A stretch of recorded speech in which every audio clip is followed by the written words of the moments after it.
Tem algum motivo especial de oração? Algum pedido para nós orarmos agora, quando começamos nossa EBD? Posso pedir? Pode, querido. Como de pidão? Não, né? Não. Orar pela minha família, que dê tudo certo lá na Ilha Bela, lá com eles lá. E comigo Legal. aqui também, né? A Paty também está para lá, né? Foi para lá também. Me deixou, todo mundo me deixou. As mulheres me abandonaram. Ok, vamos orar pela Paty, pela Nelly. Mais algum, queridos? Mais algum pedido? Diga, Paulo. Orar pelo meu trabalho, que tem estado muito cansativo, tem me tirado as energias. Lá tá difícil. E orar pelos meus filhos, pela Jamile, pela Helena, que está vindo aí. A Helena é o nome? Helena de Troia. Helena de Troia. Tá bom. Ok, mais alguns? Não, vamos orar. Ok. Então vamos orar, entregar este tempo nas mãos do Senhor. Querido e eterno Deus, queremos em nome de Jesus colocar nossos corações diante do Senhor, corações gratos, muito gratos, Pai, muito gratos mesmo, pelo Teu amor, bondade, pelo cuidado do Senhor para conosco. Queremos em nome de Jesus Te louvar, Senhor, porque é o Senhor quem nos desperta, quem nos dá a alegria de estarmos juntos em torno da palavra do Senhor.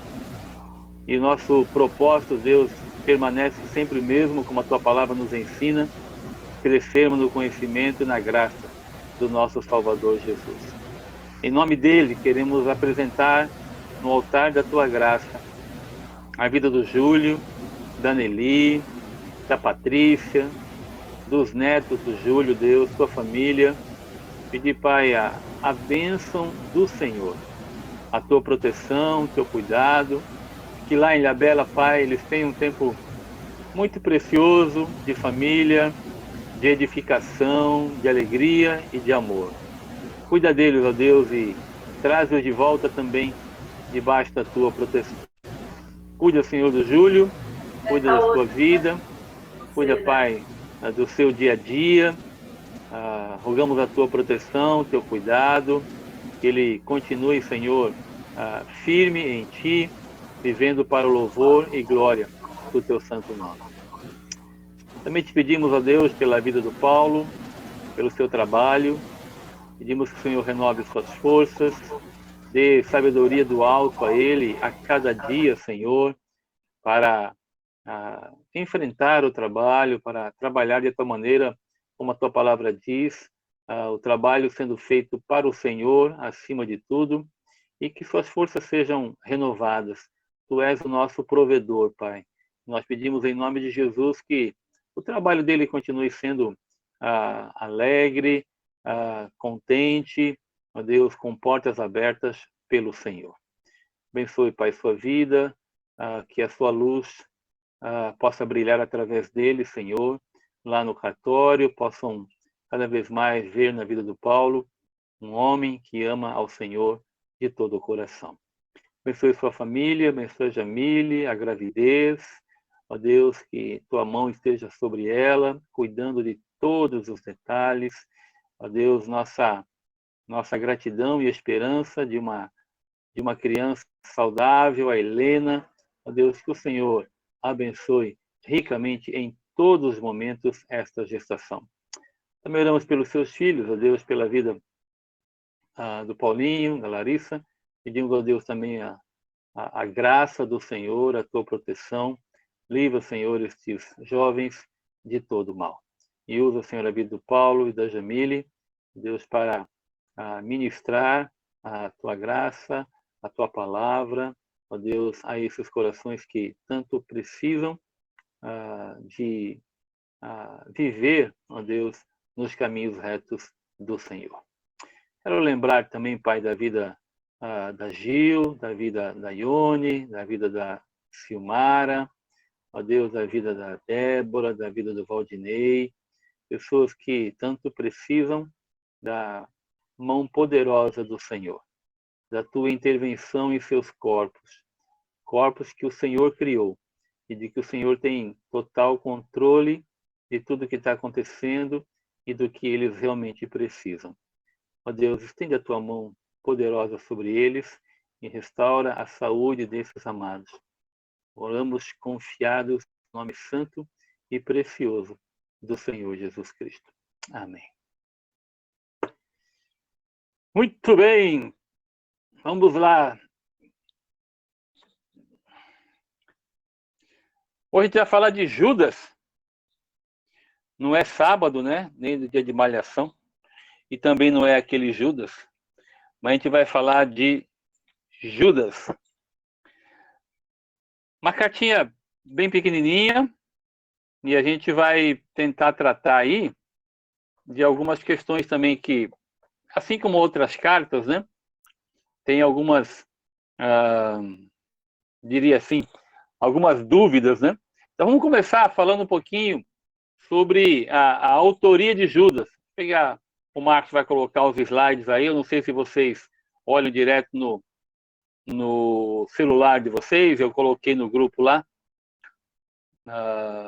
Não sei se você está conseguindo ver. De qualquer maneira, o Marcos coloca aqui, acho que fica visível para todos nós, né? Muito bem, vamos ler lá. Abram comigo lá em Judas. Vamos ler o versículo. A carta começa assim: Judas, servo de Jesus Cristo e irmão de Tiago. Servo de Jesus Cristo e irmão de Tiago. Vou fazer uma perguntinha para vocês. Ele se identifica como irmão de Tiago, tá? Versículo 1. Então ele seria o meio-irmão de Jesus Cristo. Ele é relacionado como um desses, né, lá em Mateus capítulo 13 e também Marcos capítulo 6. Minha perguntinha para vocês é, por que vocês acham, né, se ele é este aí, né, o irmão de Tiago e meio-irmão de Jesus, aí tem outras 3 possibilidades aí, na verdade seriam 4 possibilidades. Mas aí eu acho que vocês concordam comigo que o outro Judas, que é o Iscariotes, esse está fora de cogitação, né? Não tem como. Mas aí sobraram outros 3. O apóstolo Judas, né? Mas que não deve ser ele. Por quê? Alguém, por acaso, aí leu a epístola de Judas antes da aula, alguma coisa assim, ou já conhece a epístola e saberia responder, por exemplo, por que não pode ser o apóstolo Judas? O que vocês acham? Alguém já leu, não leu? Porque o apóstolo Judas não é irmão de Tiago. Porque o apóstolo Judas não é irmão de Tiago. Muito bom. E a carta? A carta fala alguma coisa?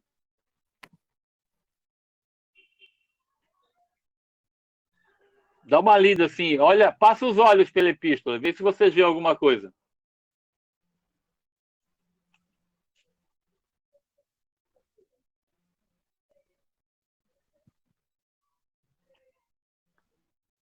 Passa os olhos.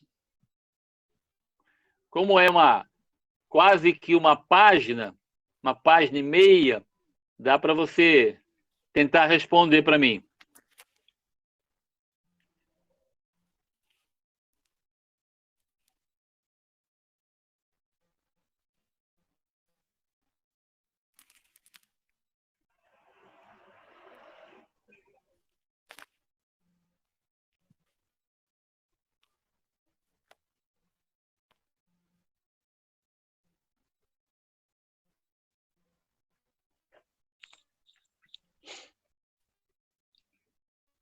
E aí, passaram os olhos?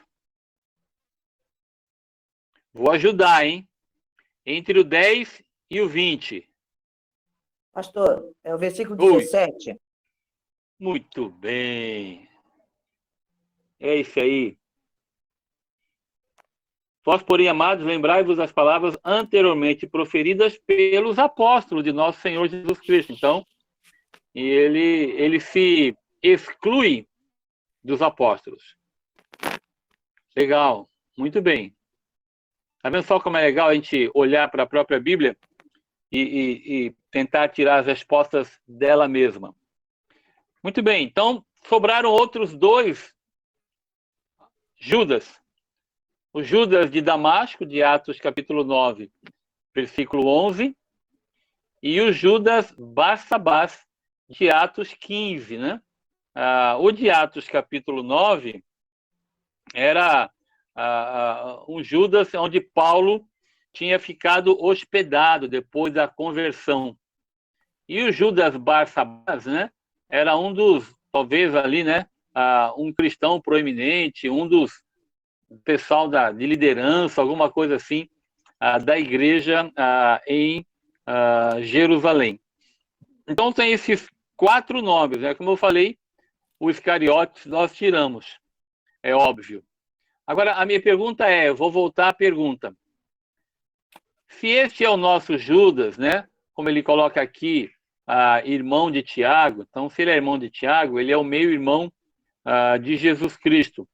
A pergunta por que vocês acham que ele escolheu se identificar com o seu irmão humano? No caso, Tiago. Perguntinha assim, só para a gente pensar um pouquinho. É só uma, como é que a gente fala? Uma conjectura, né? Nós estamos só pensando juntos naquilo que a Bíblia coloca, né? Ele se identifica com o seu irmão humano. Então, se ele é o irmão de Tiago, ele é o meio-irmão de Jesus. Ok? Estão comigo aí? Tá tudo tranquilo? Dedinho para cima aí? Tá? Muito bem. Então, se ele é o irmão de Tiago, ele é meio-irmão de Jesus. Por que vocês acham que ele se identifica com o seu irmão humano?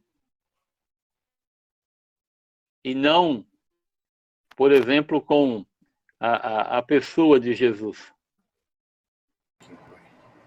Pastor, eu acredito porque ele vê Jesus como Senhor, como Deus dele, né? Graças a Deus. Pode ser. Será que é porque ele não foi um daqueles que não acreditou em Jesus antes da ressurreição também? Exatamente, penso assim também. Há uma passagem que eu estava procurando aqui agora, que é lá de João. Eu entendo assim que é uma humildade da parte de Judas, né? Em não reivindicar estes laços, né? Com o Senhor, né? Com o Salvador glorificado. Eu pego assim como humildade, até porque nós conhecemos essa passagem, eu estava aqui procurando, lá de João capítulo 7, que fala assim, nem mesmo os seus irmãos criam nele, né? Então essa questão da humildade dele, de se identificar com a questão humana, com Tiago, e não aquela coisa assim, eu sou meu irmão, né, do Salvador, né, alguma coisa do gênero, né? Pode até ser, né, nós não sabemos exatamente, mas pode até ser que ele, Judas, né, como meio-irmão, possa estar nessa relação aí desses irmãos que não haviam crido nele, né? Só com o tempo, né, passou-se aí um tempo e ele passou a crer, né, no Senhor Jesus Cristo, né? E aí, quando ele escreve a carta, ele manifesta essa humildade de se identificar com o lado humano e não com Jesus por ser o seu Senhor. Tá? Achei legal a gente destacar essa questão da humildade, né? É uma das características muito importantes na nossa vida como crentes em Cristo. Ele Legal. Como servo. Oi. Isso, ele começa falando que ele é um servo, né? Assim como outros também, né, Rosa? Paulo também fala, né? Pedro também se coloca como servo, mas ele coloca aqui o irmão de Tiago, né? Muito legal essa ideia da humildade da parte dele. Muito jóia. O próprio Tiago se identifica assim também, né? Exatamente, Tiago também, né? Acho que essa realidade assim de caminharam, né, com o seu irmão, né? E não confiaram nele, não acreditaram nele, né? E toda essa realidade de perceber de que não agiram corretamente, né?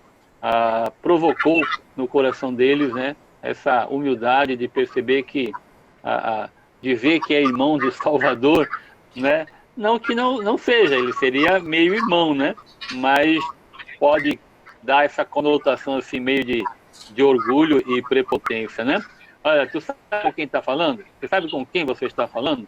Você está falando com o meu irmão, né? O meio-irmão do Salvador. Então, preste atenção, né? Aquela coisa meio prepotente que a gente brinca e ouve, né? Muito legal. Muito bem.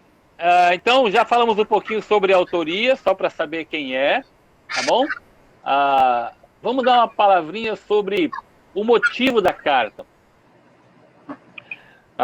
Uma pequena carta, muito pequena, mas que tem uma diferença um pouquinho do que nós temos estudado, que é a 2 Pedro, especialmente, falamos um pouco ainda lá em 1 João, tá? E aí eu coloquei dois tópicos para a gente pensar um pouquinho juntos. Primeiro, os estudiosos sugerem que Judas ele escreveu dizendo muito mais respeito a leitores cristãos judeus do que a carta de Pedro, a 2ª carta de Pedro. Tá? Então, aí eu pergunto, né? Não pergunto, já está a resposta, eu esqueci que eu escrevi a resposta, então não vou nem perguntar. Por que cristãos judeus, né? Por causa das alusões, né? Por causa das citações de eventos e personagens do Antigo Testamento. Então, se você lê um pouco da carta, né, ou lembra dela, ele fala sobre, né, a questão de Balaão, ele fala dos anjos que a gente vai, eu vou perguntar para vocês aí um pouquinho, né? Ele fala também de Enoque. Então a gente vai tratar um pouquinho nessa manhã e vamos pensar um pouquinho juntos o que é que ele está dizendo, né? E como é que a gente raciocina essa questão dessas citações que Judas faz. Bom? Então, a primeira coisa que eu queria destacar é isso aí, né? Ele deve estar escrevendo a leitores cristãos judeus, tá? Então, eram judeus que se converteram. Porque aquilo que ele conta aqui diz respeito a judeus, né? Que conheciam o Antigo Testamento. E se essa linha de pensamento, de raciocínio, ela estiver correta, né? Aí eu coloco assim, ó, Judas mostra que a complacência, tá? Isto é, baixar a guarda da igreja estava de alguma maneira acontecendo. Então, pode ser que as provações que nós olhamos lá para 1 Pedro, capítulo 4, elas tivessem, de alguma maneira, cessado, se reduzido, tá bom? Então, se isso é correto, né, porque as provações tinham passado, a igreja tinha baixado a guarda contra o erro. Então, se vocês lembrarem um pouquinho, é importante a gente manter um raciocínio teológico e é importante a gente manter um raciocínio daquilo que a Bíblia nos ensina sobre uma revelação progressiva, né? Então, nós, quando estudamos a carta de Pedro, Pedro anunciava, né, não somente provações que ele falava, mas muito das questões das heresias. Então, a carta de Pedro, quando você estuda, ele vai lembrar a igreja e vai como que dizer, olha, essas coisas irão acontecer, né? Esse tipo de heresia, esse tipo de pensamento vai tentar penetrar na igreja. Quando Judas escreve, isso já estava acontecendo. Tá? Então, o que dá a entender que essas questões das provações, né, da perseguição, tá? Isso tinha cessado. E por conta disso, a igreja deu uma relaxada. Tá? A igreja ficou meio que complacente com aquilo que estava tentando penetrar dentro da igreja do Senhor Jesus Cristo. Ele vai colocar aqui, falando sobre os hereges, ele vai destacar como nenhuma outra carta, em nenhuma outra carta, os autores destacam, né, o caráter dos hereges, né? E ele abre o jogo assim mesmo sobre quem são essas pessoas. Se lá nas outras cartas que a gente leu, tanto em João quanto em Pedro, ele fala assim, e usa mais uma questão assim dos falsos mestres, tá? Em uma ou outra, ele fala um pouco sobre o caráter dessas pessoas. Aqui em Judas, né, ele escancara e ele fala exatamente a questão de como é que era o caráter dessas pessoas, quais eram as convicções dessas pessoas, qual era a conduta dessas pessoas e, automaticamente, né, qual era a consequência para aqueles que viviam desta maneira. Então, ele vai tratar, como eu falei, do caráter, da conduta, das convicções dessas pessoas. Tá bom? Então, se quiser ler um pouquinho comigo, eu não vou ler tudo, mas ele já começa falando, versículo 4, né? Ele diz assim, pois certos indivíduos se introduziram com dissimulação, os quais, desde muito, foram antecipadamente pronunciados para essa condenação, homens ímpios que transformam em libertinagem a graça de nosso Deus e negam o nosso único soberano e Senhor, Jesus Cristo. O que eu queria destacar para a gente? Estes hereges, essas pessoas, esses indivíduos, como ele coloca aqui, e eu quero destacar o advérbio aqui, eles se introduziram com dissimulação. Então, não é uma, como é que eu vou dizer? Não é uma coisa assim escancarada, né? O que eles falavam não era escancarado. Olha, nós somos contra Jesus Cristo, alguma coisa do gênero, né? Era dissimulado, tá? Então, era um amor que era falso, né? Era um relacionamento que tinha segundas intenções. Então, o que destacava nessas pessoas é que eles rejeitavam uma cristologia adequada, né? E eu quero trazer isso para nós, em que sentido? Quando nós não temos uma cristologia adequada à pessoa de Jesus Cristo, a sua obra, o seu senhorio, né?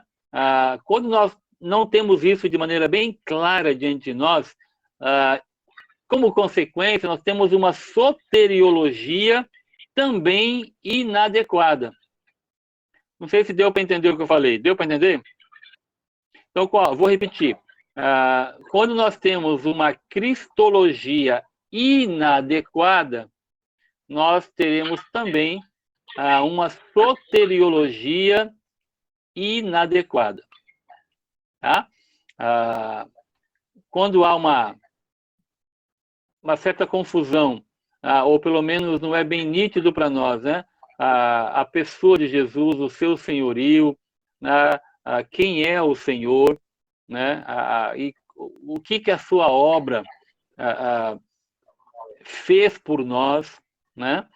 Quando isso não é muito claro, o nosso relacionamento com o Senhor não é firmado nessas convicções, a nossa soteriologia, que tem a ver com a questão da salvação, também é inadequada, né? Por isso que a gente vê muitas pessoas que se afastam ou que não têm uma vida tão firme com o Senhor, né?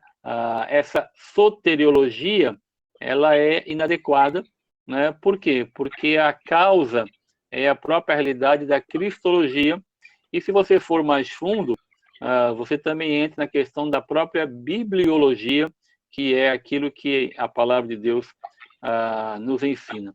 Então, esses indivíduos, eu vou usar a expressão aqui da Bíblia, né, porque parece que chega mais perto da gente, né? Quando fala assim de falsos mestres, né, você pode até pensar assim, mas isso quase que não existe hoje, né? Mas você sabe, como eu, que existe, né?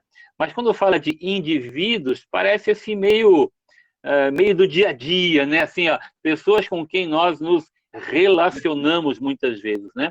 Então eles negavam a divindade de Jesus Cristo, negavam a soberania do Senhor e a própria realidade da messianidade, né? Ele era o Messias, ele não era o Messias, né? Eles não negavam a messianidade. Fazendo isso, é aquilo que Judas coloca aqui: transformam em libertinagem a graça de nosso Deus e negam o nosso único soberano e Senhor, Jesus Cristo. Tá?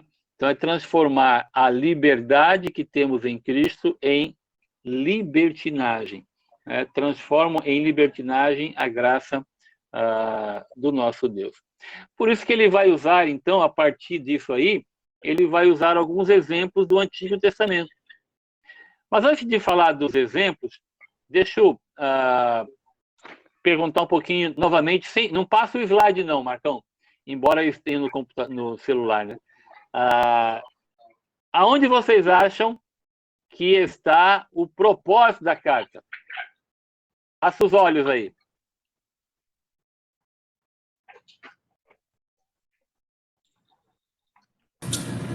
Para mim está no versículo 3. Eu achei bem interessante, inclusive, a ênfase que ele dá, né? Porque, pelo que eu entendi aqui, ele tinha sentado para escrever sobre um assunto, né, acerca da salvação, e aí ele sentiu a necessidade, né? Ele foi, assim, alertado mesmo pelo Espírito para exortar sobre como batalhar pela fé.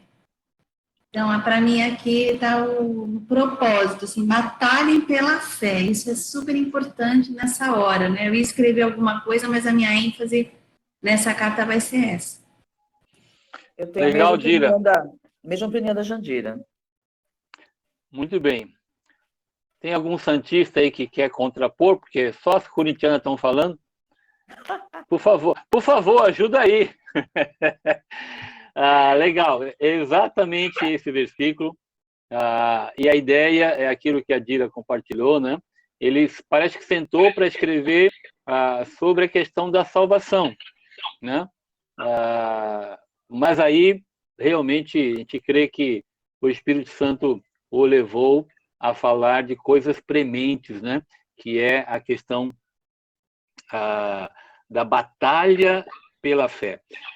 Você deve ter ouvido, e eu quero só confirmar, né? Essa expressão que Judas coloca aqui, ele fala batalhando diligentemente pela fé. Essa fé que ele coloca aqui é o que a gente chama de um conjunto de doutrinas, né? Então, é você batalhar pela sã doutrina. Tá? Não é aquela fé para a salvação, né? Fé para crer nisso, naquilo, né? Não é essa fé que Judas está colocando aqui.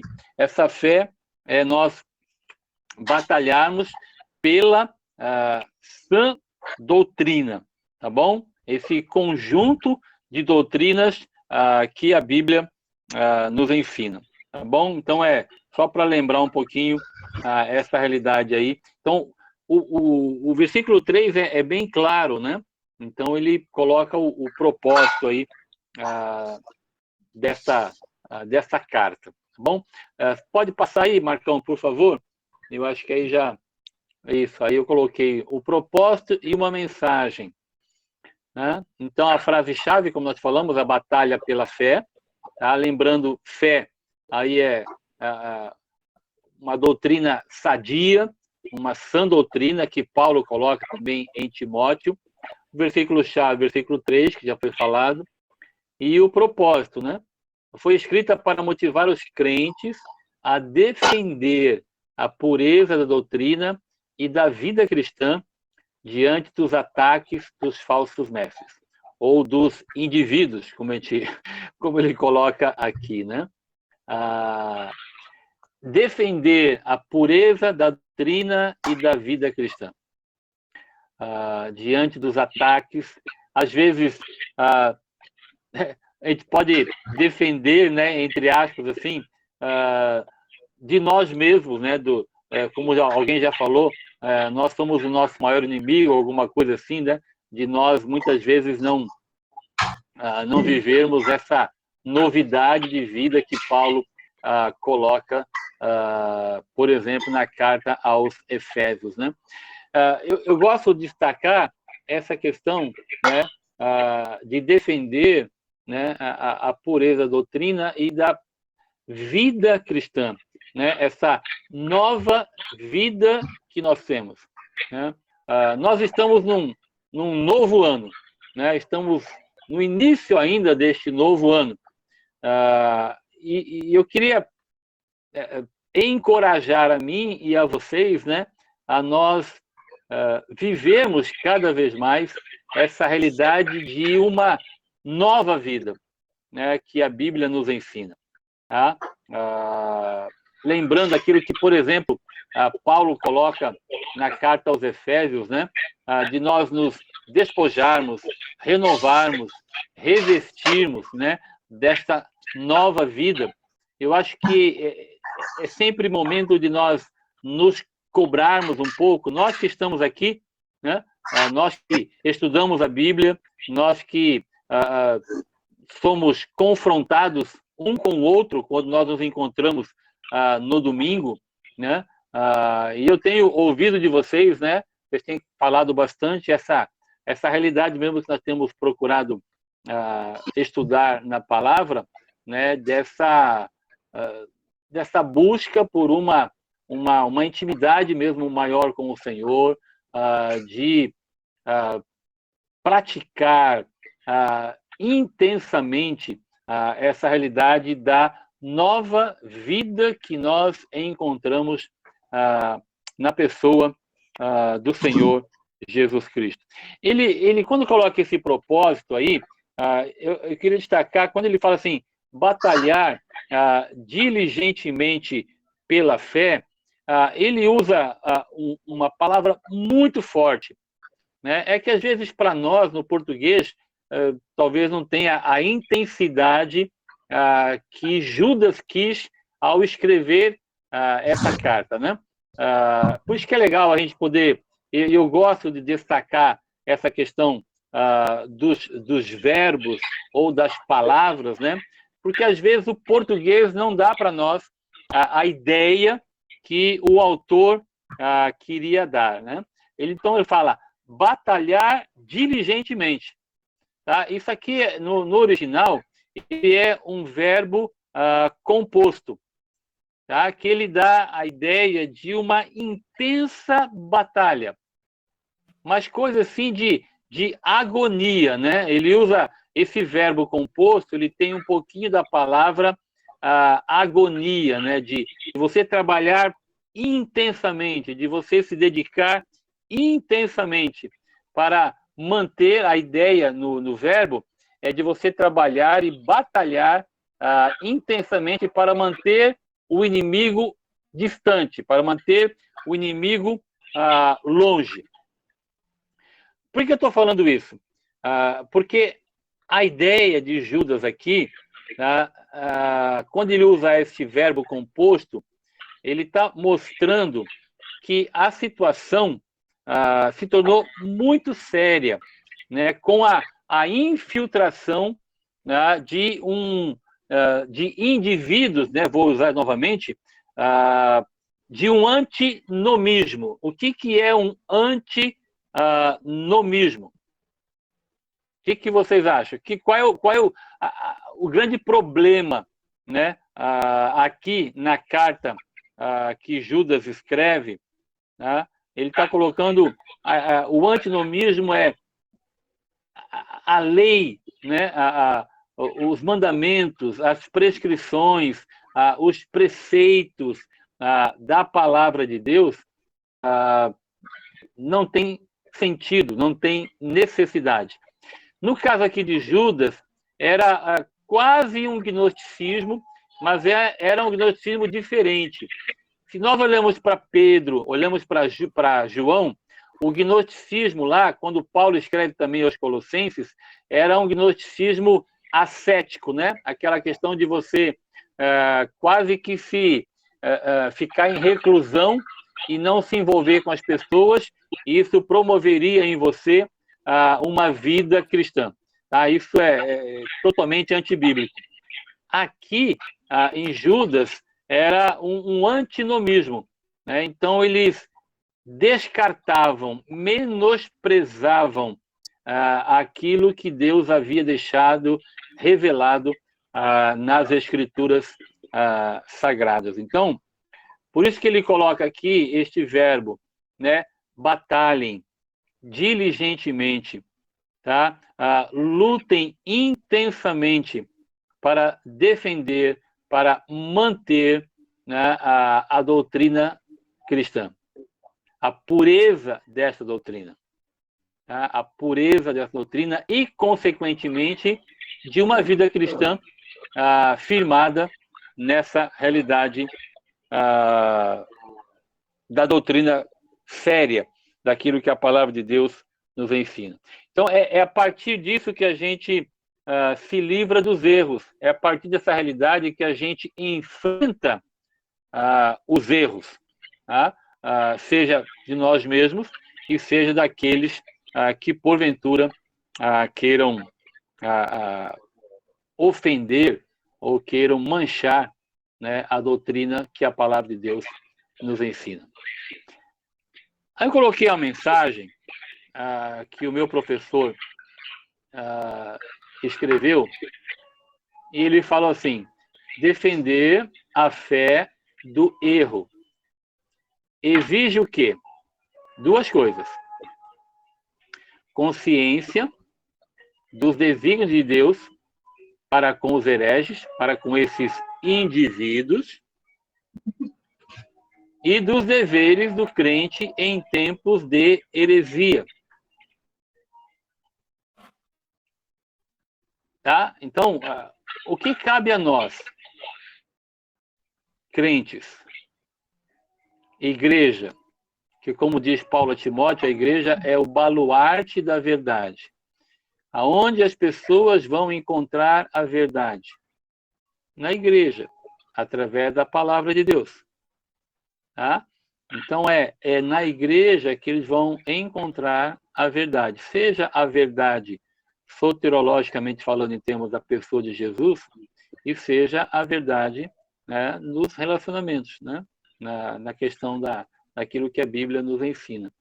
Então, para nós defendermos a fé do erro, nós temos que ter uma consciência muito clara daquilo que a palavra de Deus fala sobre esses falsos mestres. E dos nossos deveres.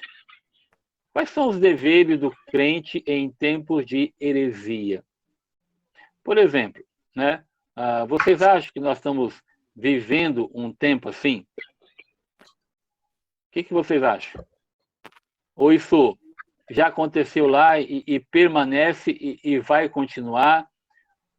Ou quem já leu um pouquinho da história acha que há momentos, há épocas em que a heresia ela é mais destacada e hoje nem tanto. O que vocês acham? Quero ouvir-vos.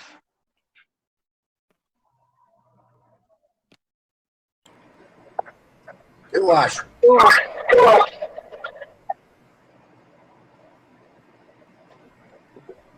Fale, Júlio. Eu acho que estamos vivendo ao mesmo tempo que antigamente. Infelizmente. Tá, então, você acha que é como se fosse uma linha contínua? Exatamente. Ok. Alguém acha diferente? Pastor, Ui. só antes eu vou responder isso que você perguntou, mas eu li uma paráfrase desse verso 3, né, de Judas. É uma paráfrase que fala assim, né, para trazer para esse assunto do hoje. Ficou assim a paráfrase: preciso escrever insistindo, implorando, para que vocês lutem de todo o coração pela fé que nos foi confiada como um dom a ser guardado e cultivado. Achei bem interessante essa paráfrase do versículo 3. Eu vou compartilhar aí. Como é que é? Compartilha, não? Pronto. Já mandei aí no negócio, no chat. Achei bem assim, né? Essa urgência que o senhor falou, né, de Judas, né? Dessa importância que ele está dando. Aí eu estava vendo também que uma das heresias, né, que surgiu nesse tempo aí que Judas está falando, é que eles acreditavam, né, que o corpo era corpo, ia para a terra, morreu, pronto, acabou, né, e o espírito, a gente tinha que se preocupar com o espírito. Então, tudo que estava ali falando em termos espirituais era para o espírito. O corpo, a gente pode fazer o que quiser com ele, né. E tanto da questão da imoralidade e até a questão de machucar o corpo, né? Que o corpo é mau, né? Não é isso? Eu não sei exatamente, mas o corpo é mau e o espírito é bom. Então eu cuido do espírito e o mal, que é o corpo, eu faço o que quiser com ele. Até se eu prejudicar o corpo, é até bom. Porque assim acaba logo com essa porcaria que é o corpo, né? Era mais ou menos isso. E aí, mas isso dava uma brecha, assim, né, para imoralidade e tudo mais, terrível também, né? Então, eu acho que até na própria cultura católica, né, tem essa questão do autoflagelo e outras também, né, os muçulmanos e tal, essa coisa de machucar o corpo, né, e a gente vê até hoje. E aí eu estou tentando ainda processar como é que a gente traz isso para nós, né, para mim, para minha realidade, né, que não faz já no meu corpo, mas tem essa questão da imoralidade também, outras coisas, né. E eu acho que quando a gente vai falar alguma coisa que está muito claro na Bíblia, que choca com o que é moderno hoje, aí a coisa fica feia, né. Quando é coisa assim que a gente vai bem, é fácil, mas tem coisas hoje que é da cultura moderna, né, que a sociedade fala como certo, sei lá. E aí quando a gente vai, não, mas na Bíblia tá assim, na Bíblia é desse jeito, né? Aí não, você está sendo arcaico, você está sendo fanático, sei lá, sabe?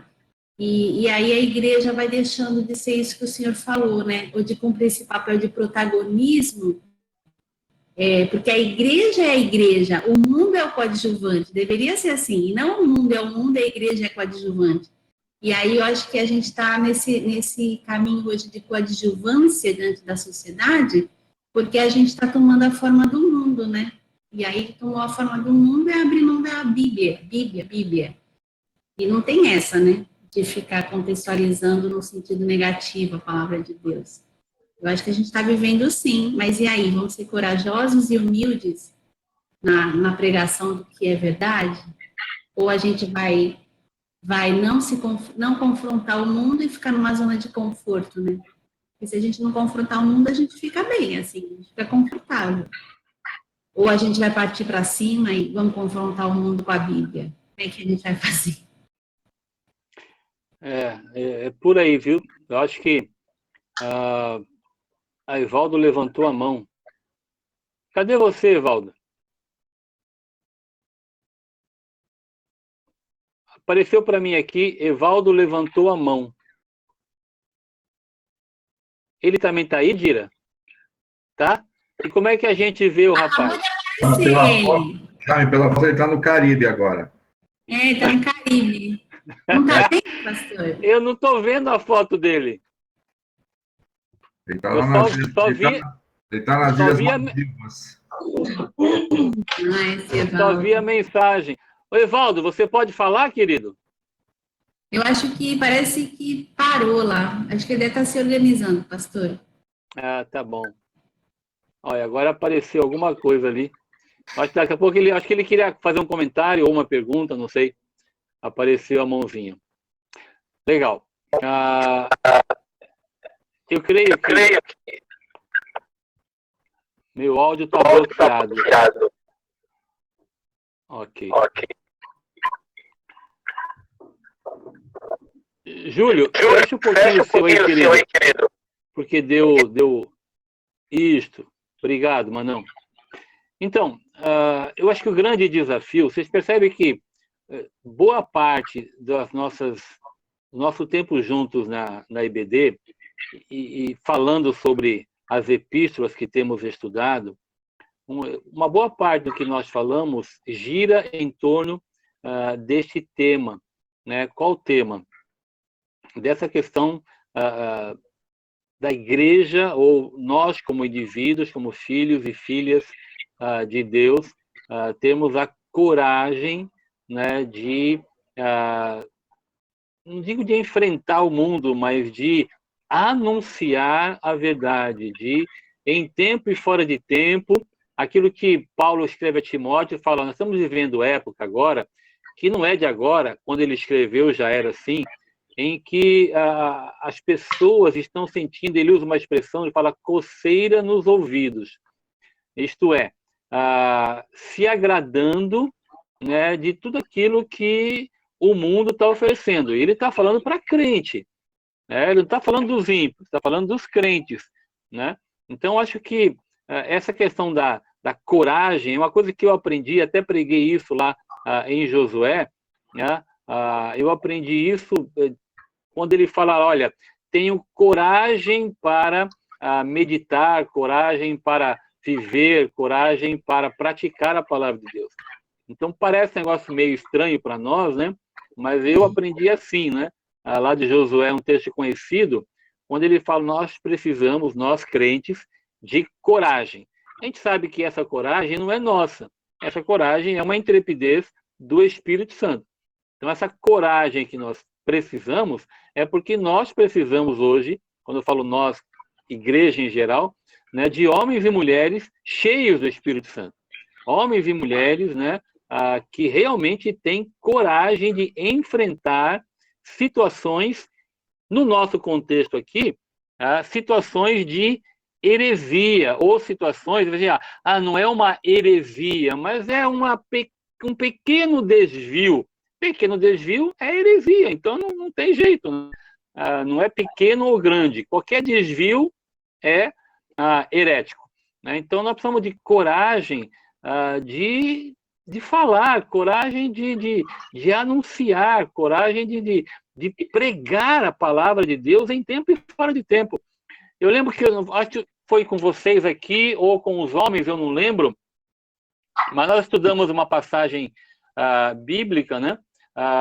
E nós usamos os 4 verbos, né?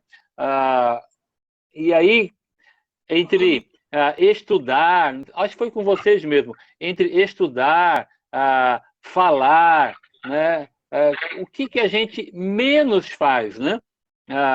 E eu acho que todo mundo aqui compartilhou, parece que o que a gente menos faz hoje, como crentes, é falar. Nós não estamos falando. Nós não estamos, quando eu falo falar, não é o pregar, né? É falar mesmo. Nossas conversas, né, precisam girar em torno da palavra.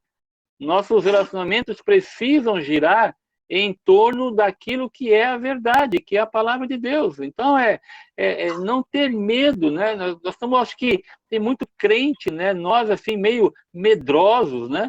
E nós temos que ser corajosos, né? Corajosos mesmo, de enfrentar a situação e de anunciar a verdade, né? E mais do que antes, né? Não que lá atrás não seria e hoje, amanhã vai ser mais. Não, é o dia de hoje. É aquilo que Hebreus fala, né? Para nós anunciarmos a palavra, né? No dia que se chama hoje, né? Para que não haja nenhum tipo de incredulidade dentro do nosso coração. Então, isso é um dever do crente, né? Isso é um dever nosso, e nós estamos, muitas vezes, recuados, né? Com medo. Medo do quê? Né? Não pode ser assim, né? Então, acho que essa questão do que Judas coloca aqui, nessa paráfrase aí que a Jandira colocou, né? Acho legal a gente refletir um pouquinho nisso, né? Como é que eu estou, né? Sendo corajoso ou não, né? Quais são as heresias, quais são os desvios que eu tenho percebido, né? Seja nos meus relacionamentos ou com pessoas, quais são? E eu tenho que ser corajoso de falar, sem medo, como a gente usa a expressão, sem medo de ser feliz. Então, essa mensagem de Judas é bem clara, né? Então, é defender a fé do erro, e essa é uma defesa nossa, tá? A Bíblia não precisa se defender, tá? A Bíblia é a palavra de Deus, tá? Não é que ela precisa de defesa, mas é aquilo que a gente chama de apologia, né? Nós, crentes, somos os apologetas, né? Aqueles que defendem a fé, tá? Nós não precisamos defender a Bíblia. A Bíblia é a palavra do Senhor, ela própria se interpreta, tá? Mas temos que defender a fé, esse conjunto de doutrinas, tá? E para isso é cada vez mais conhecer a doutrina sã, sadia, para que a gente possa defender muitas vezes do erro que acontece, né? E nós estamos vivendo épocas assim, tá? E vai aumentar? Vai aumentar, né? Os últimos dias serão mais difíceis? Serão mais difíceis, né? Vocês sabem disso, nós estamos vivendo uma época agora em que nós não vivíamos, talvez, aí há 30, 40 anos atrás, né? Hoje está muita coisa escancarada que não era assim anteriormente.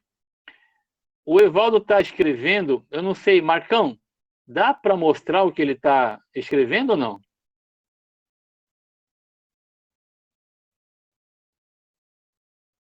Agora deu. Legal.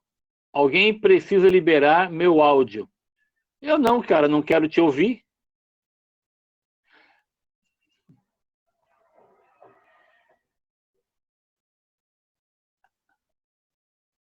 Legal. O que ele fala aqui?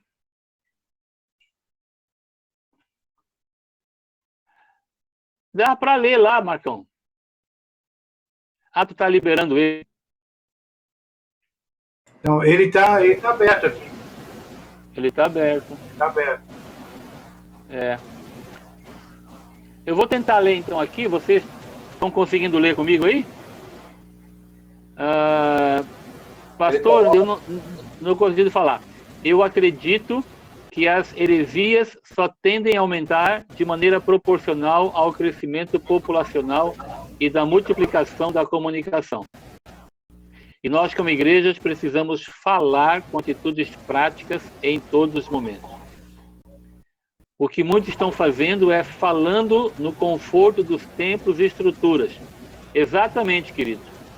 Na verdade, tem muita gente gritando com a vida sem sentido e relevância de reino e tentando falar de teoria sem vida prática.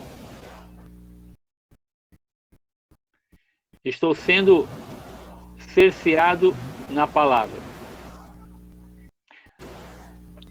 Acho que a grande ênfase que o Evaldo está colocando aqui, muito joia, é que nós estamos falando bastante, mas nos templos, né? Nas estruturas, né? O grande desafio é o falar lá fora, né? Muita gente gritando com a vida sem sentido e relevância de reino.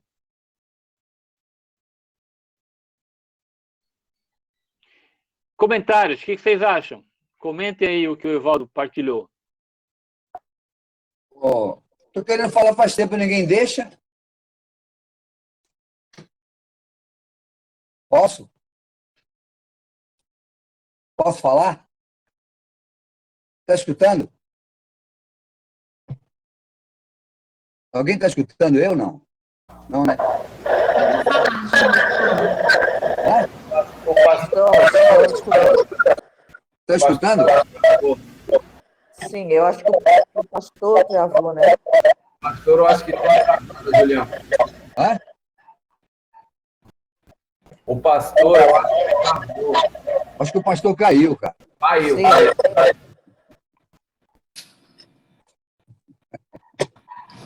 Só falar desse aí, tá vendo? Vai ler Judas.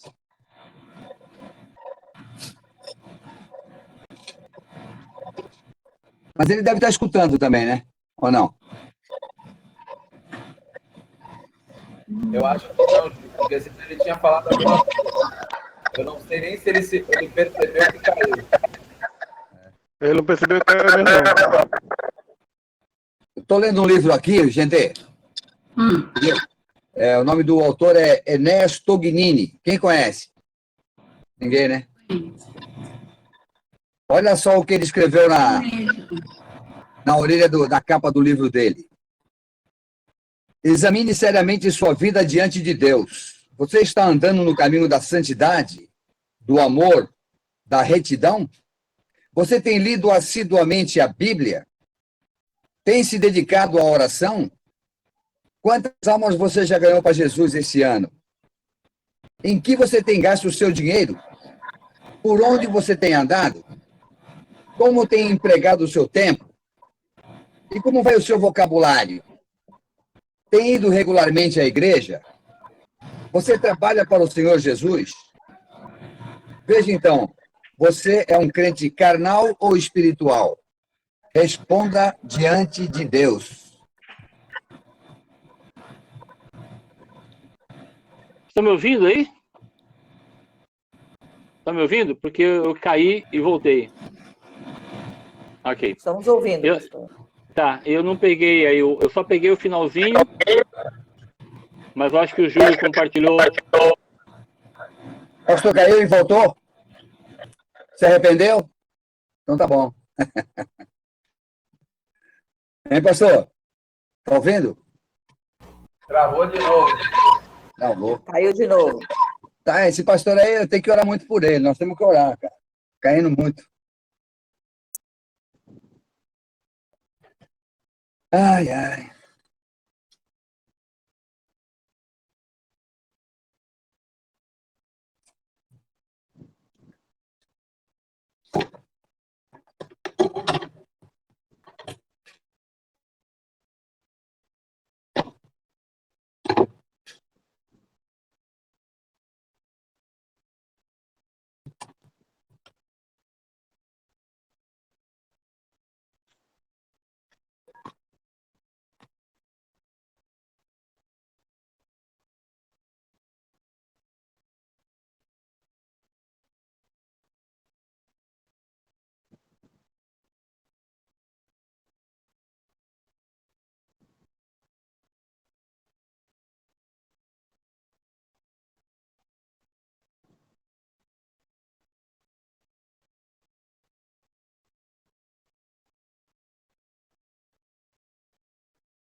E aí, jovens?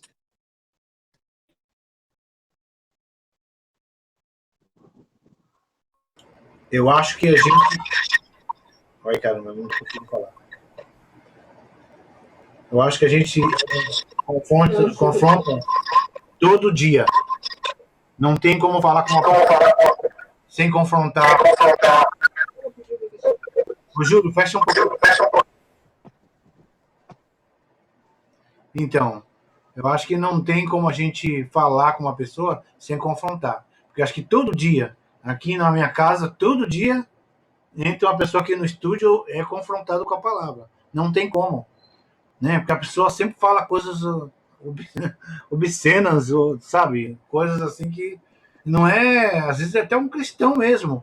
O cara é cristão e está vivendo a vida totalmente errada, com esse pastor pregando nas igrejas, vivendo uma vida totalmente torta, e às vezes a gente, qualquer dia ele vai pregar e vai falar que está certo.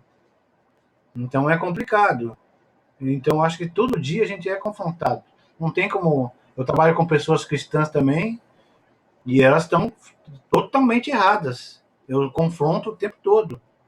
Então é aquilo que a Jandira falou mesmo. Parece que as coisas, se você falar, você é antigo, você está completamente por fora de tudo, né? A coisa é assim mesmo. Então, eu acho que o tempo todo é a confrontação. É confronto direto mesmo, todo dia. Não tem como. E a gente fala, a palavra de Deus tá falando isso aqui. E é para gente cristã. A palavra diz isso. Se ela tá errada. Então, você quer viver desse jeito? Então não tem como. Complicado. O pastor caiu. Pastor. Pastor, tá fechado o microfone.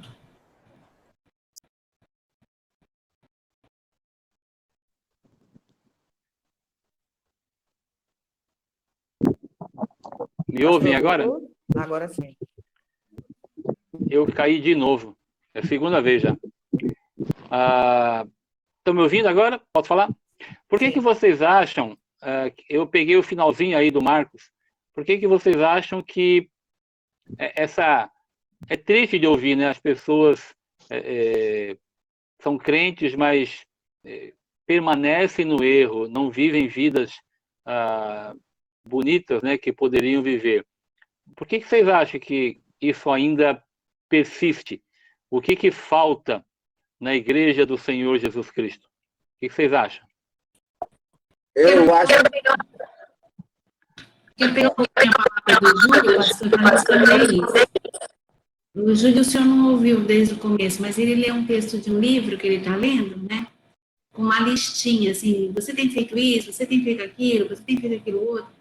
Eu, sinceramente, o meu testemunho, assim, é que as pessoas, mesmo as convertidas, elas, ou nós, eu não sei se eu falo elas ou nós, não sei em que pessoa que eu falo, mas eu quero que vocês me entendam. Caíram numa religiosidade do ter que fazer isso, ter que fazer aquilo. Por exemplo, eu tenho que ler a Bíblia toda em um ano, eu tenho que levar não sei quantas pessoas para Cristo em um ano, eu tenho que fazer. E o cristianismo é ser, né? É permanecer em Cristo. É a vida de Cristo. Esse relacionamento, o senhor falou isso, né? Esse relacionamento, essa cristologia prática, eu creio que muitos crentes hoje não se relacionam com Cristo. Não conseguem entrar num quarto, fechar sua porta e orar mais do que 5 minutos. Mas eles conseguem fazer uma porção de coisas. Eles conseguem ser dizimistas, eles conseguem ler a Bíblia toda num ano, eles conseguem toda essa listinha aí que o Júlio falou. Não estou desprezando a lista, mas eu penso que eu, pessoalmente, essa pandemia, Deus tem usado na minha vida para mostrar para mim que vida cristã não é fazer coisas. Não é deixar que Deus faça por meio da minha vida. Judas, ele vai falar aqui, né, mais para frente, que uma das coisas que acontecem com quem não cuida da fé é o que aconteceu quando o povo de Israel não quis entrar na Terra Prometida, porque 10 espias falaram, né, que a terra era uma terra que que matava os seus habitantes, e eles se viam como gafanhotos, o povo se via como gafanhotos, e eles viam o povo de Canaã como gigantes, porque realmente era um povo de estatura grande, tal. E aí Caleb e Josué falam assim, gente, Deus falou que eles já entravam, vamos entrar, vamos fazer acontecer. Aqueles 10 conseguiram influenciar todo um povo. Josué e Caleb perderam, né, não foram ouvidos, e Deus se irou, né, a gente sabe, aí Josué teve que apelar, enfim. Mas eu penso que hoje, quem nós somos hoje? 10 espias, aqueles 10 espias eram príncipes. Aqueles 10 espias, eles eram a gente. Eles criam em Deus, eles tinham uma vida religiosa, eles não foram escolhidos ali à toa para espiar a terra. Ou nós somos como Josué e Caleb, né? Entendeu? E aí Josué e Caleb, qual é a diferença de Josué e Caleb para os outros 10? Era o que fazia ou era quem eles eram, o que eles viviam de fé com Deus? Então, aí respondendo a pergunta do pastor, eu acho que hoje está do jeito que está, porque os crentes precisam voltar a entrar no quarto e falar assim, Deus, se manifesta para mim. Eu quero sentir teu Santo Espírito enchendo a minha vida. Eu não quero que seja eu hoje para resolver esse assunto, eu quero mesmo que essa solução venha do Senhor. Eu quero experimentar coisas espirituais. Eu acho que a gente acabou indo para a religiosidade muitas vezes, né, como igreja no Brasil, por exemplo, e deixou de ser guiado pelo Espírito Santo. E só assim, vaso, sabe o vaso? Canal? A gente é o protagonista. Por isso que eu acho que Judas falou assim, eu sou escravo de Cristo e irmão de Tiago, porque eu sou só um canal. Eu não sou mais além do que um canal. E aí, por isso que eu queria escrever um negócio, o Espírito mandou escrever outro, escrevendo outro. Eu sou um canal. Agora, enquanto a gente ficar lá, sabe?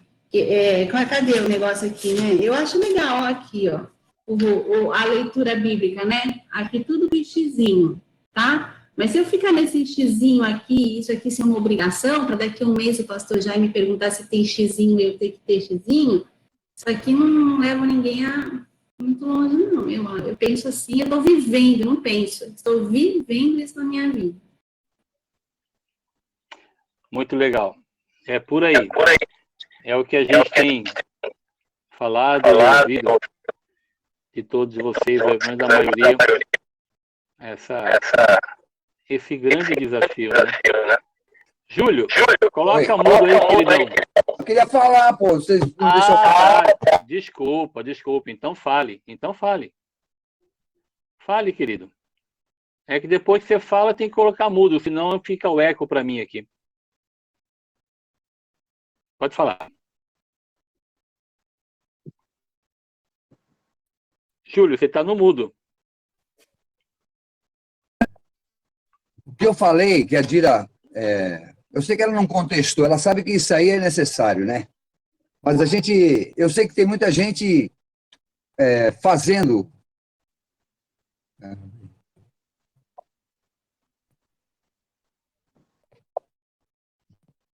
Ele caiu?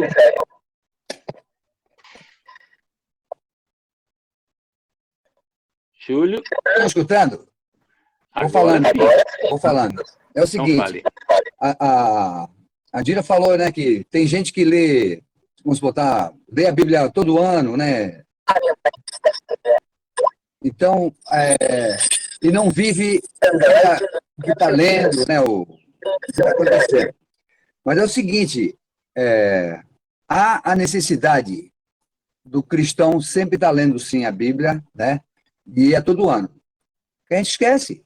Não adianta, ela fala com razão também, mas eu acho que a partir do momento que você quer conhecer Deus, o que Ele quer para você, você tem que ler a Bíblia sempre. Até aquilo que a gente não entende. Porque um dia Deus vai se revelar por que Ele mandou escrever aquilo. Né? E tem gente que quando pega o livro, esses inícios da Bíblia do Velho Testamento, não dá para entender nada, não vou nem ler. Esse que é o problema. A gente desiste muito fácil. O povo de Deus hoje, infelizmente, eu não sei se antigamente era assim, Devia ser também. Mas é muita covardia, né? Não vai na luta até o fim, né? A gente acaba desistindo na metade do caminho. Esse é o meu pensamento. Legal.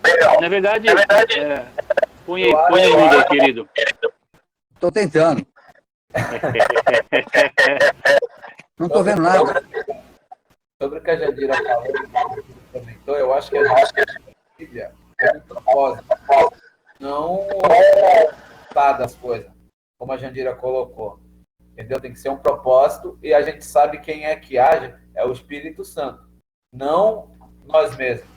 Então a gente tem que ter tudo como um propósito e deixar o Espírito Santo agir na nossa vida, é ele que vai nos dar o crescimento. Legal. O que a Dira falou e o que o Júlio falou e o Edu também complementou, na verdade não há contradição entre um e outro, né?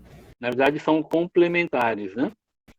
Nós temos que ler a palavra, nós temos que estudar a palavra, né? Mas isso não é eu não vou ganhar pontos com Deus, né, fazendo isso, né?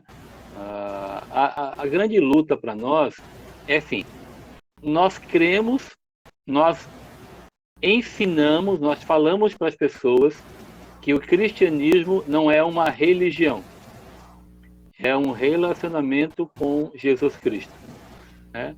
Mas nós muitas vezes esquecemos, né, como é que esse relacionamento se vive, né? E como eu falo, eu esqueço quando eu deixo de ler a palavra e vivê-la. Então, acho que o grande desafio para nós aqui, como alunos, né, estudantes da palavra, é equilibrar ou, de maneira sábia, viver aquilo que a Tira falou, que o Júlio falou, que o Edu falou, né, o Marcos também, vocês que compartilharam. Essa realidade de estar, eu gosto dessa expressão que Jesus Cristo usou para os seus discípulos, né? Ele os escolheu para estar com ele. E ele não falou andar, não falou pregar, não falou expulsar demônios, ele falou estar com ele, né? Eu creio, acho que você também, que tudo o mais, né, pregar, expulsar demônios, falar, precisa ser resultante do meu estar com Jesus Cristo. Se não for resultante do meu estar, eu acho que é palha, é aquela palha que Paulo escreve aos Coríntios. É palha, é feno. Não tem valor para Jesus. Não tem valor para ele. Agora, quando você está com Jesus, quando você anda com ele, usando aquilo que a Jandira falou, e que o Júlio falou também, né? O ler a palavra é um deleite.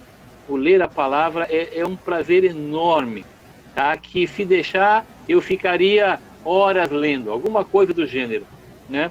Quando isso é uma realidade, né? E quando o meu tempo de oração também, né? Eu abandono tudo que for possível para estar com Jesus Cristo em oração. Queridos, vocês vão ver com que aquilo que flui da gente, aquilo que eu faço para o Senhor, né, é de uma dinâmica e de uma intensidade que só quem vive pode descrever e falar, né? Eu estou ouvindo um pouco mais e lendo, não sei se vocês já ouviram, né? Eu gosto de falar porque parece assim, pessoas como... Parece não, né? Foram pessoas como nós. Vocês já leram alguns livros sobre os puritanos? Se não leram, né, leiam, tá? Leiam. Não que não é Bíblia, tá? Mas é o testemunho de pessoas que amaram tanto o Senhor e que colocaram o Senhor e o seu reino numa altura tal em sua vida pessoal que impactaram a época deles. Então, eu vou, hoje no sermão, eu vou colocar um pequeno videozinho, na verdade, de alguns testemunhos, né? De pessoas falando sobre os puritanos como introdução do sermão. Pelo menos eu vou tentar, né? Não consegui fazê-lo ainda, mas eu vou tentar. Mas, enfim, se você um dia... por exemplo, eu tenho um livro aqui dos puritanos que chama-se Santos no Mundo. Santos no Mundo.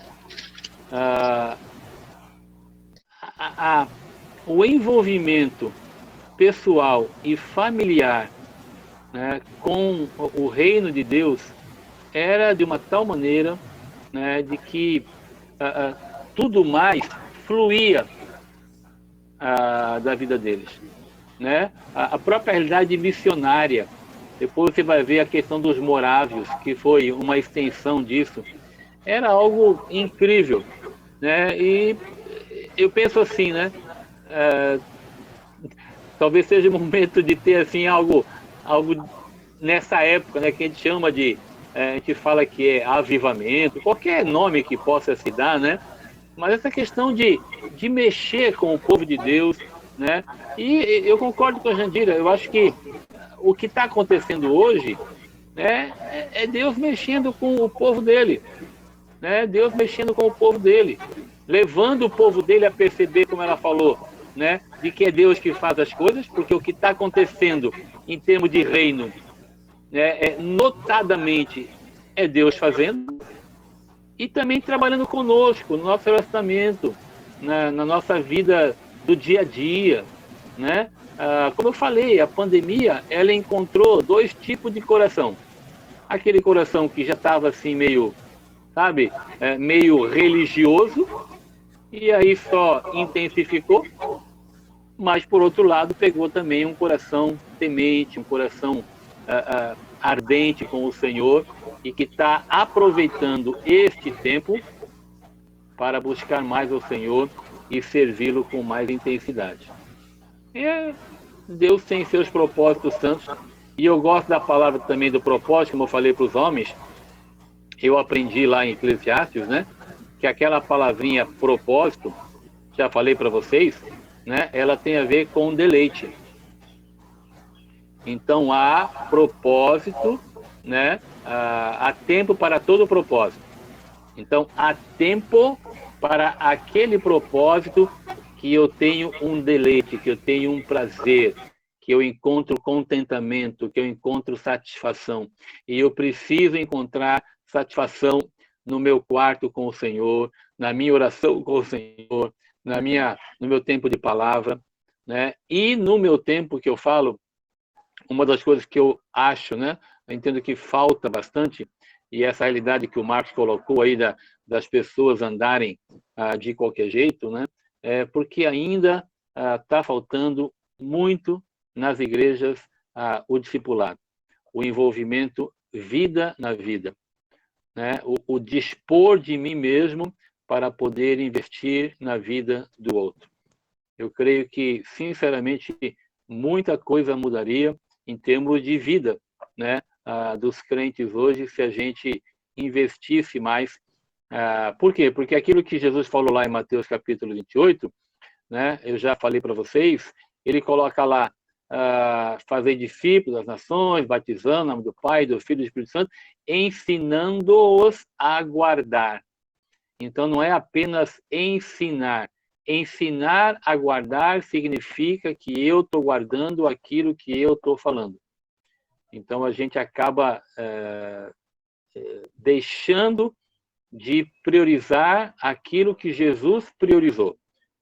Eu falo priorizar porque, quando nós olhamos para os últimos dias de Jesus Cristo, ele deixou algumas ordens, e foram as últimas palavras de Jesus. Então, eu tenho que observar o que ele deixou nas últimas palavras.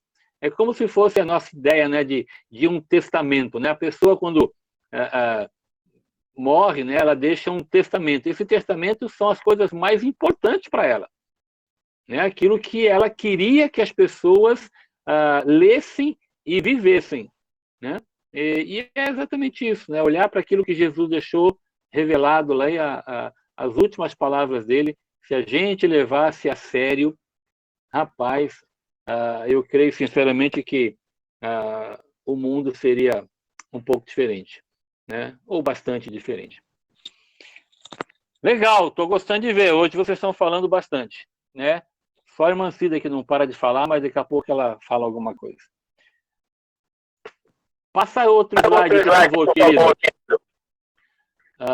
Falamos esse. Muito bem. Deixa eu ler os slides com vocês. Eu já comentei isso, né? Então, Judas tem muito em comum com Timóteo e Pedro, outras passagens, outros livros. A diferença principal é que Pedro fala daquilo que viria, né? A apostasia vindoura. Né? E Judas fala da apostasia já presente. Eu creio que nós estamos vendo, parece que as duas realidades, né? A Bíblia fala, né, dessa apostasia, que a gente vai até estudar em Timóteo, né, quando eu chegar lá na exposição do livro, na igreja, a gente vai falar dessa apostasia que vai vir, mas ela será muito mais abrangente, né? Eu creio que ela será muito mais mundial, vou dizer assim, tá? Mas ela vai vir. Mas ela também já existe. Essa apostasia, ela já é presente, né? Nós estamos vivendo, creio eu, essa realidade de uma apostasia. Apostasia, essencialmente falando, né, é este abandono da fé. Então, nós estamos vendo isso, né, em crentes, né, de que abandonam a fé. E aí eu quero usar as palavras da Dira para dizer que, muitas vezes, a gente acha que abandonar a fé é apenas deixar a igreja, né, deixar de andar com Jesus, né? Essencialmente, sim. Mas eu enxergo também o abandono da fé quando a gente cai na questão da religiosidade. Quando a gente vive uma vida fria, medíocre, né? Para mim, é o abandono da fé também. Eu não estou lá fora do mundo, né? Mas eu estou vendo uma vida também que não impacta, estou vendo um cristianismo que não muda a minha vida, como o Marcos falou lá dessas pessoas com quem ele conversa. Então, que cristianismo que é esse? Na verdade, eu estou apostatando, eu estou abandonando esta fé porque ela não transforma ou não tem transformado. Não por ela, mas porque eu mesmo tenho vivido uma religiosidade. Então, acho que essas duas coisas já acontecem nos nossos dias hoje. E não é de hoje, mas eu entendo também que a pandemia veio tratar com o seu povo, né? Acho que Deus permitiu isso aí para tratar com o seu povo, né? Tudo que Deus faz tem um propósito santo. Muito bem. Vamos lá, Marcão. Onde é que nós estamos aqui? Aí eu coloquei um slide destacando alguns versículos. Como batalhar pela fé de acordo com Judas. Primeiro, versículo 3, como nós já falamos, o propósito, reconhecer que a fé, que uma vez por todas foi entregue aos santos, não muda. Esse conjunto de doutrinas, essa doutrina sadia da palavra de Deus, não muda. Tá? Ela é imutável porque foi revelado por um Deus imutável. Então, essa doutrina não muda. Ela não é circunstancial, ela não depende de cultura, ela não depende de época. Por isso que é palavra de Deus. Versículo 4, ele vai dizer para nós que o fim desses indivíduos, né, é certo. Deus vai tratar com eles, né? Deus vai julgá-los, né? Lá no juízo do trono branco. Lembrar também que essa presença dessas pessoas, né, infelizmente, já foi profetizada para nós. O Senhor falou que isso ia acontecer. Ele fala da questão de joio e trigo. Né? O Senhor Jesus deixou isso revelado, então a gente sabe que isso vai acontecer. Tá? Não adianta querer fugir dessa realidade.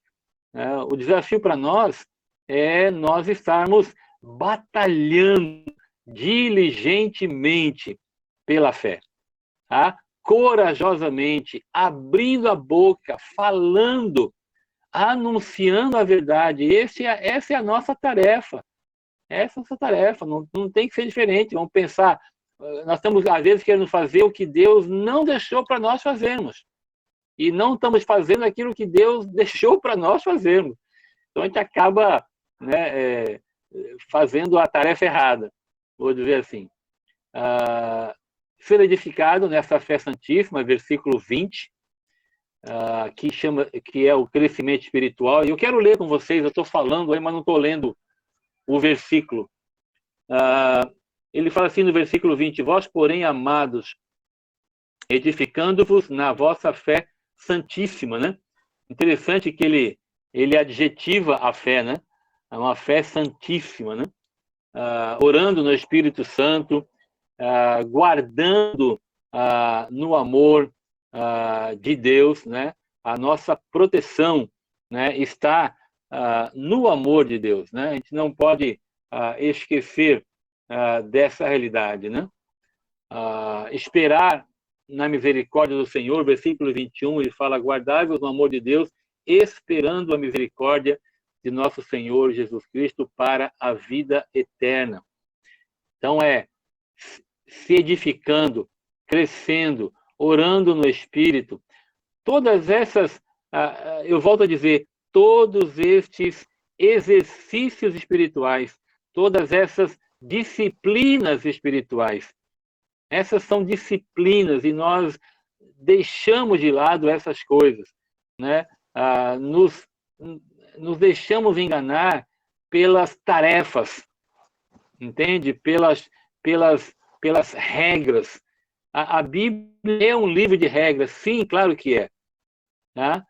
Mas isso não alcança a salvação. Isso não é algo que eu vou ganhar pontos com o Senhor. Agora, essa realidade, sim. Orar no Espírito, guardar-se no amor de Deus, esperar a misericórdia de Cristo, ser edificado na fé, isso sim é uma disciplina espiritual, que tem a ver com a prática com que vocês falaram, que é a leitura da Bíblia, que é a oração, que é estar no quarto, que é buscar o Senhor. Tá? Isso nós precisamos urgentemente retornar ao chamado primeiro amor lá de Apocalipse. Salvar aqueles que foram enganados, salvar no sentido de exortar. Ele coloca no versículo 22, compadecei-vos de alguns que estão na dúvida. Salvai-os, arrebatando-os do fogo. Quanto a outros, sede também compassivos com temor.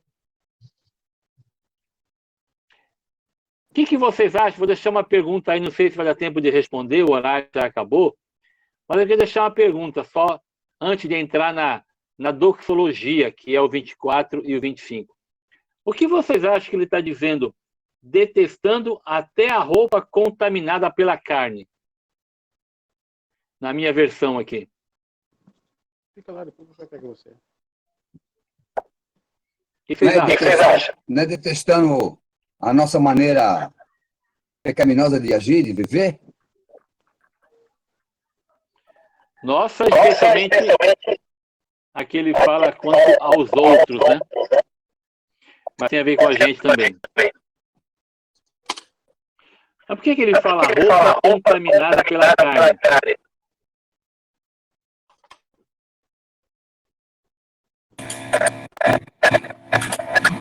O que vocês acham? Na Bíblia, na versão transformadora, está falando odiando os pecados que contaminam a vida deles. Desejos da carne? Nossa, isso. Eu entendo que ele coloca a roupa contaminada pela carne para dizer que o pecado é tão sério que ele mancha, que ele prejudica até a roupa. A roupa fica fedendo, vou dizer assim, né? fica cheirando mal, assim como o pecado cheira mal, né? Então, o que eu entendo que ele coloca aqui é que o pecado atinge tudo, tudo, até a roupa, né? Até a roupa fica cheirando mal, para mostrar, né? Há uma frase, eu acho que é do meu professor, o Davi Murky, ele fala assim, que quando nós acharmos, ou quando nós sentirmos uma repulsa séria pelo pecado, nós encontraremos satisfação na nossa vida com Jesus Cristo. Mais satisfação ainda. Mas nós precisamos detestar o pecado. Queridos, é isso aí. Já deu horário, não deu? 11h40 já. Perdão, a gente passou um pouquinho. Eu quero deixar 2 tarefinhas. Eu acho que nem precisa escrever. Mas eu queria deixar 2 tarefinhas. Uma, que vocês opinassem para mim aí, pode mandar manda no grupo, ou fala semana que vem. Quem vocês acham que são esses anjos que se rebelaram?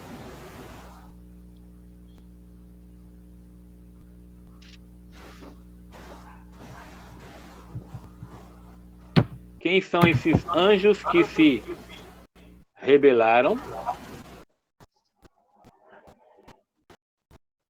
Tá bom?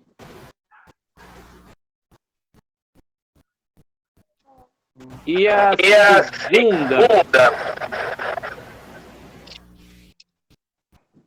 segunda pergunta é: como é que vocês veem a questão de Judas ter citado livros pseudepígrafos? O que é pseudepígrafo aqui? Ele cita o livro de Enoque. Ora, esse livro não faz parte da Bíblia. Como é que vocês veem isso? E também há uma alusão a um livro que é a Ascensão de Moisés, porque ele cita lá no versículo 9 a questão do arcanjo Miguel, contendia com o diabo, disputava a respeito do corpo de Moisés. Então há uma alusão a um livro chamado Ascensão de Moisés. Então eu queria que vocês opinassem como é que vocês veem isso, né? O autor aqui, Judas, citar livros que não fazem parte do cânone. Queria que vocês opinassem, escrevessem ou falassem para a semana que vem. Deu para entender as 2 perguntas? Eu vou escrever um pouquinho mais lá no grupo da igreja, e aí vocês, durante a semana, compartilham, e nós falamos um pouquinho a semana que vem. Quando, se Deus permitir, a gente vai entrar em Apocalipse. Eu estou expondo Apocalipse no seminário. Então, se vocês quiserem, a gente pode ampliar um pouquinho o estudo de Apocalipse. Tá bom? Porque eu estou expondo o livro lá e eu posso compartilhar com vocês a apostila, e aí vocês vão estudando e a gente vai estudando um pouquinho juntos. Tá legal? Tudo bem? Então tá bom. Quem quer orar para encerrar? Quem se manifesta aí?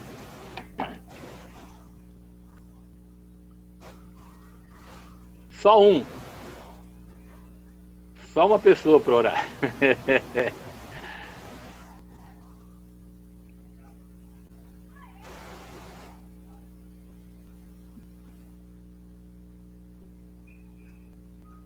De preferência um não pecador para orar. Eu?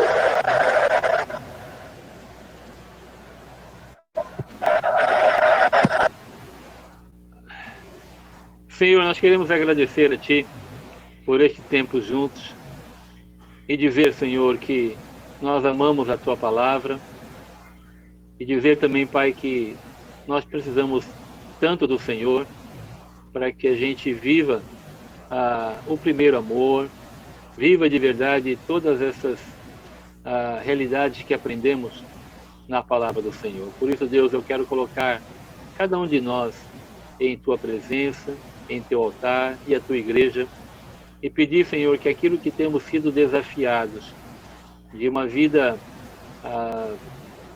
muito simples, mas profunda com o Senhor, seja o nosso alvo, e que a gente, Pai, fale, proclame corajosamente a verdade da palavra do Senhor. Então, dá-nos essas oportunidades. Espírito Santo do Senhor, dá-nos a Tua intrepidez, essa coragem, ó Deus, de anunciar a verdade do Senhor, tão grande salvação, em tempo e fora de tempo. Assim eu oro, entregando o da tarde e noite em Tuas mãos, no nome de Jesus. Amém. Valeu, queridos. Beijo no coração de todos. Até a noite, se Deus quiser.